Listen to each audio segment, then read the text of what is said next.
پردھان بن جائے. ابھی آپ نے دیکھا بہار کا معاملہ, ایک عورت اپنی فریاد لے کے جاتی ہے تو وہاں کا سرپنچ اسے پیٹ پیٹ کے رمضان کے مہینے میں مار دیتا ہے. مسلمانوں ہوش کی پیو, ہوش کی. ہندوستان میں پانی مہنگا ہے, مسلمان کا خون سستا ہو چکا ہے. ایک کتا مر جائے دنیا اس پہ افسوس کرتی ہے, مسلمان مر جائے تو ایک کتے کو بھی افسوس نہیں ہوتا ہے. ہم کہاں کھڑے ہیں آج؟ ہمیں مٹانے کے لیے غیر کافی ہے. خدا کے واسطے صفوں میں اتحاد پیدا کر لو, محبتیں بانٹو, ایک دوسرے سے پیار کرو.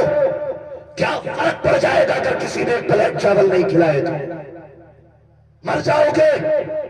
اگر کسی نے 2 روٹی تمہیں کھانے کو نہیں دی تو کیا ہم دنیا میں صرف کھانے کے لیے آئے؟ نہیں, کھانا زندگی کے لیے ہے, زندگی کھانے کے لیے نہیں ہے. سن رہے میری بات؟ ایک پلیٹ چاول کے لیے جھگڑا ہو جاتا.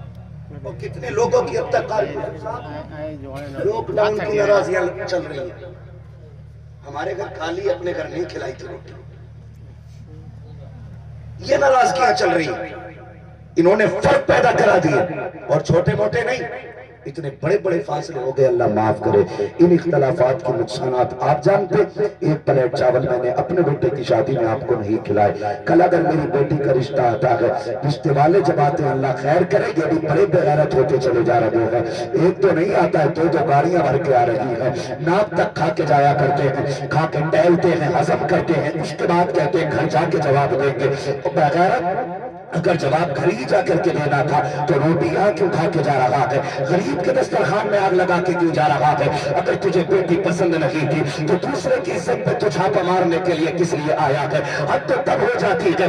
دیکھو تو صحیح, ایک پلیٹ چاول کی نفرت نے کتنی دور تک نقصان پھیلا دیا ہے. اگر میری بیٹی کو دیکھنے کے بعد سب کچھ پسند کر کے وہ کھانا کھا کر کے باہر نکل جاتے ہیں تو یہ جسے کبھی ہم نے ایک پلیٹ چاول نہیں کھلائے تھے, یہ دیوار سے کتے کی طرح لگا رہتا ہے اور سنتا رہتا ہے. کبھی مہمانوں میں سے کوئی باہر کو نکلے, جیسے ایک بندہ کوئی نکلا فوراً کیپچر کیا, کیپچر کر کے لا کے کہتا ہے اور بھی خیریت ہے سب؟ کہا جی ہاں ٹھیک ہے. کہاں سے آئے تھے؟ کہا بریلی سے آئے تھے. کیا کرنے آئے؟ کہا بیٹی دیکھنے آئے تھے. کہا کیسی لگی؟ کہا ہمیں تو سب کچھ اچھا لگا ہے, ہمیں تو چہرہ بھی اچھا لگا, کردار بھی اچھا لگا.